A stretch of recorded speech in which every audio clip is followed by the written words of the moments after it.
नमस्कार दोस्तों, स्वागत है आपका इस वीडियो में। जैसे कि आप सब जानते हो, सेप्टेम एग्जाम का नोटिफिकेशन निकला है और इस एग्जाम का जो टायर 2 एग्जाम होता है, उसका मैथमेटिक्स के सिलेबस के बारे में आज हम डिस्कस करेंगे।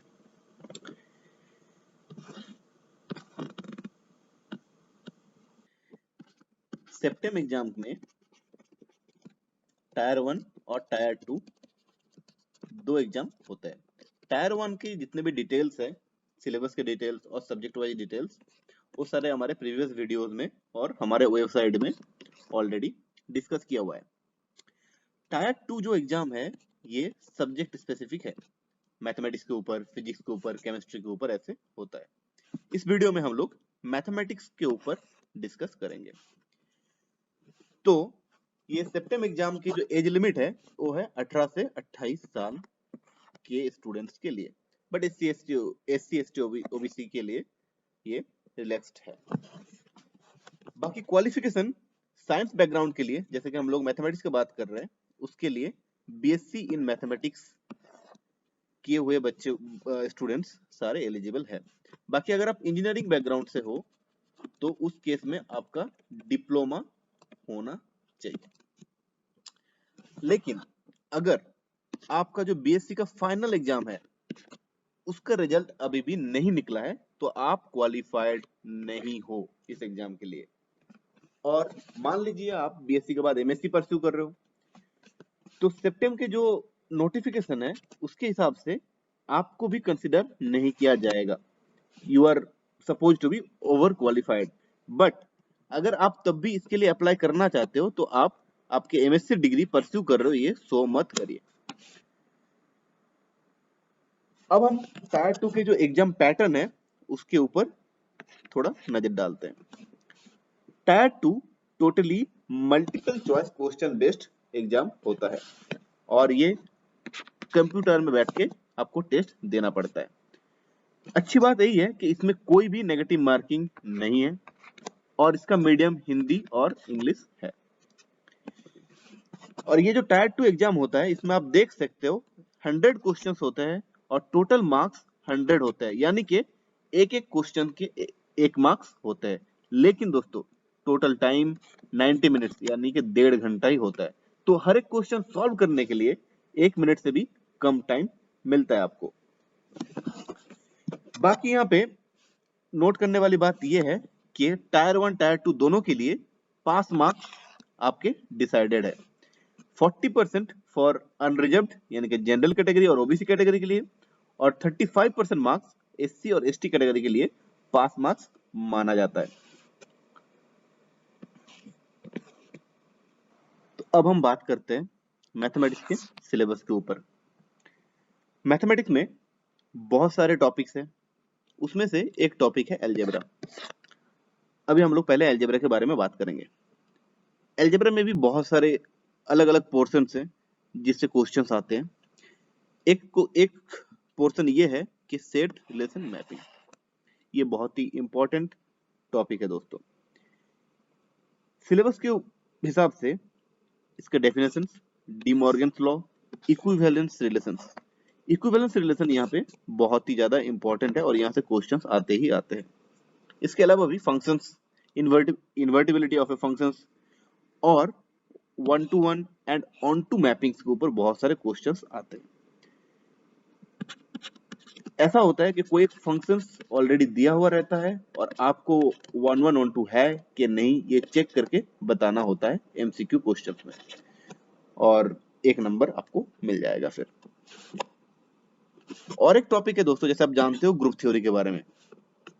ग्रुप थ्योरी बहुत ही वास्ट टॉपिक है, इसमें से बहुत सारे सवाल आ सकते हैं आपके ऊपर और जनरली 2-3 सवाल हमेशा आता है।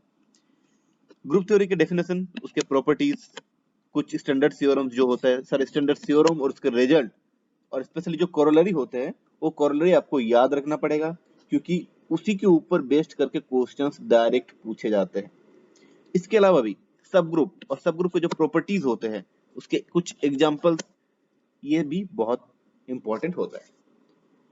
इन सब के अलावा साइक्लिक ग्रुप, इससे भी क्वेश्चन पूछे जाते हैं। बाकी डायहेड्रल ग्रुप और परम्यूटेशन ग्रुप बहुत ही इंपॉर्टेंट है, इनमें से क्वेश्चंस आते ही आते हैं।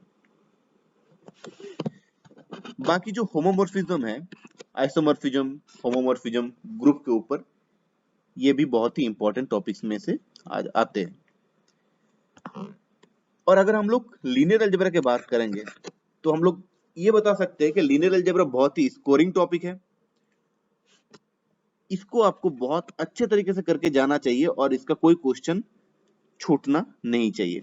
तो लीनियर अलजेब्रा में से सिलेबस में क्या क्या आता है?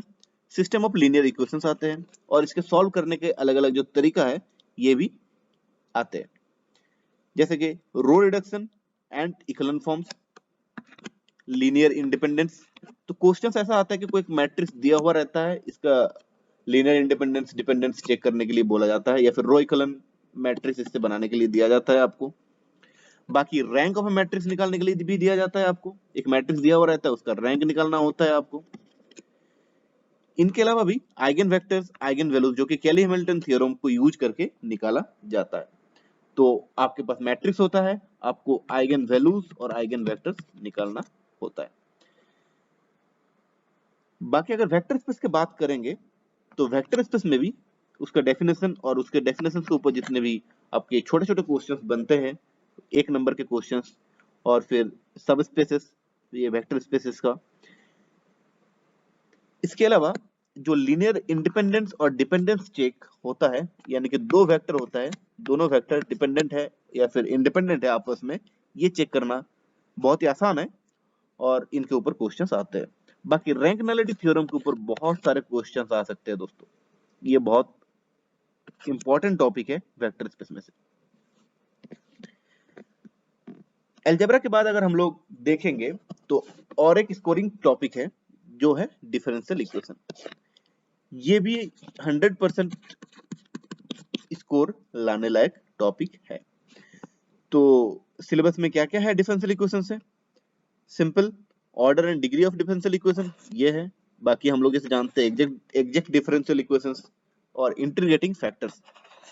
तो इक्वेशन के इंटीग्रेटिंग फैक्टर निकालने के भी क्वेश्चंस रहता है कि आपको इंटीग्रेटिंग फैक्टर निकालना होता है और एमसीक्यू में से उसको चूज करना होता है कि कौन सा करेक्ट है। बाकी होमोजेनियस इक्वेशन जैसे हम लोग जानते हैं, तो होमोजेनियस इक्वेशन के जो जनरल सॉल्यूशन है उसके ऊपर भी क्वेश्चंस आते हैं, और रॉन्स्कियन के ऊपर बहुत ही आसान आसान सवाल आ जाते हैं। इनके अलावा ऑयलर्स इक्वेशन और method of variation of parameter के ऊपर भी सवाल आते हैं। इन सब के अलावा अगर हम लोग कैलकुलस में जाएंगे तो कैलकुलस में भी अलग अलग टॉपिक्स हैं, जैसे लिमिट है, कंटिन्यूटी है, डिफरेंशिएबिलिटी है। लिमिट में भी लिमिट ऑफ फंक्शंस, मतलब जो एप्सिलॉन डेल्टा डेफिनेशन है, एप्सिलॉन डेल्टा का जो डेफिनेशन है लिमिट का, इसके ऊपर सवाल आते हैं बहुत सारे। इनके अलावा जो डाइवर्जेंस क्राइटेरिया, जितने भी डाइवर्जेंस क्राइटेरिया है, सारे डाइवर्जेंस क्राइटेरिया का अलग अलग अच्छे से तैयारी करके जाइएगा, क्योंकि वहां से क्वेश्चन आएगा ही आएगा, इतना गारंटेड होता है। और वो स्ट्रेट फॉरवर्ड क्वेश्चंस होते हैं कि ये डाइवर्जेंट है कि नहीं है, और वो आप डायरेक्ट थ्योरम्स जो है उस थ्योरम्स को यूज करके डायरेक्ट चेक कर सकते हो। और अगर कंटिन्यूटी पे हम लोग जाएंगे तो कंटिन्यूअस फंक्शंस क्या होते हैं, और sequential criterion for continuity, discontinuity और यूनिफॉर्म कंटिन्यूटी के ऊपर भी क्वेश्चंस आ जाते हैं। अगर डिफरेंशिएबिलिटी की बात करेंगे तो उनमें से जो सबसे ज्यादा इंपॉर्टेंट है वो है रोल्स थ्योरम, लैग्रेंज थ्योरम और एमवीटी मतलब मीन वैल्यू थ्योरम, और इनके ऊपर आने वाले जितने भी एक नंबर वाले सवाल बनते हैं। इनके अलावा भी टेलर्स थ्योरम, ये भी बहुत इंपॉर्टेंट टॉपिक है।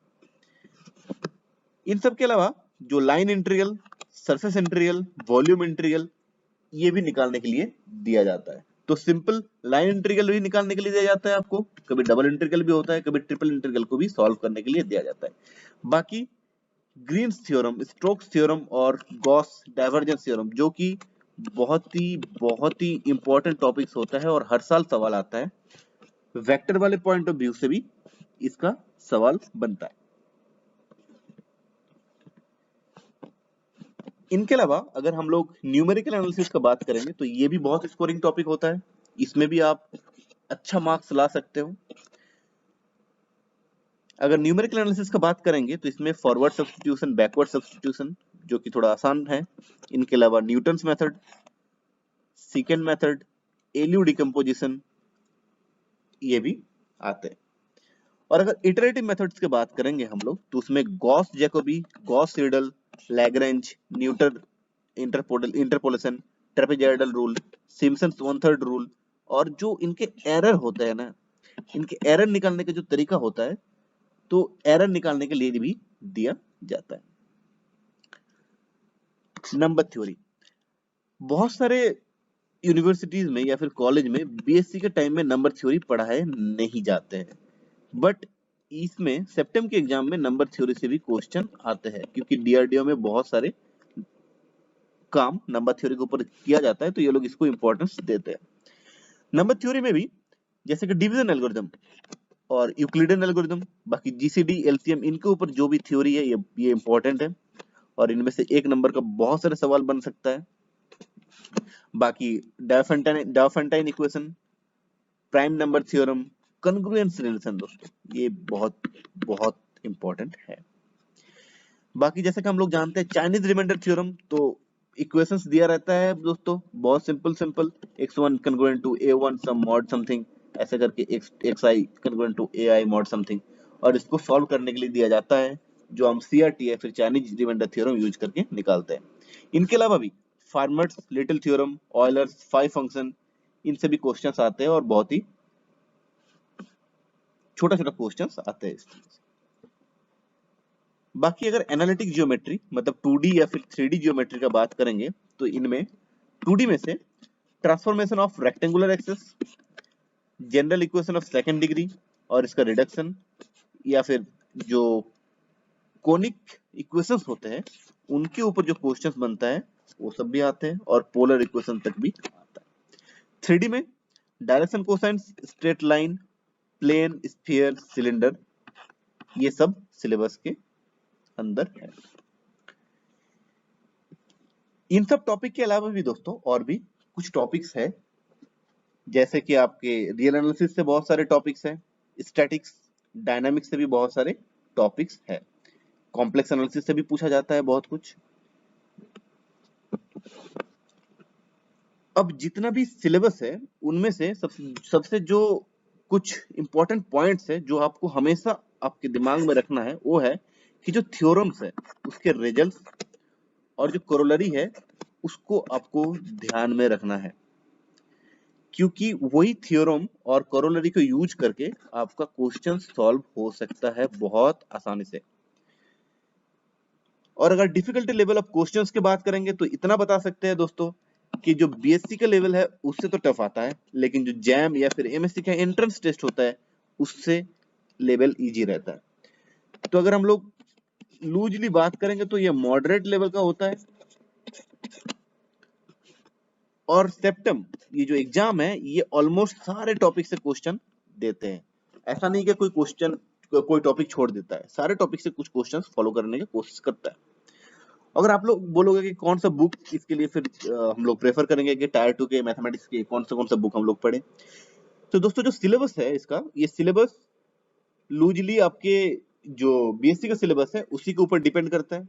तो आपके जो ग्रेजुएशन का जो भी किताब है जो आपकी सिलेबस के अंदर आता है उसको आप फॉलो कर सकते हो। इसके अलावा कोई भी एमएससी का एंट्रेंस टेस्ट जो होता है, जो कि दिल्ली यूनिवर्सिटी या फिर CUET central university entrance test, इसके लिए जो भी बुक है किसी को भी उठा के आप ट्राई कर सकते हो।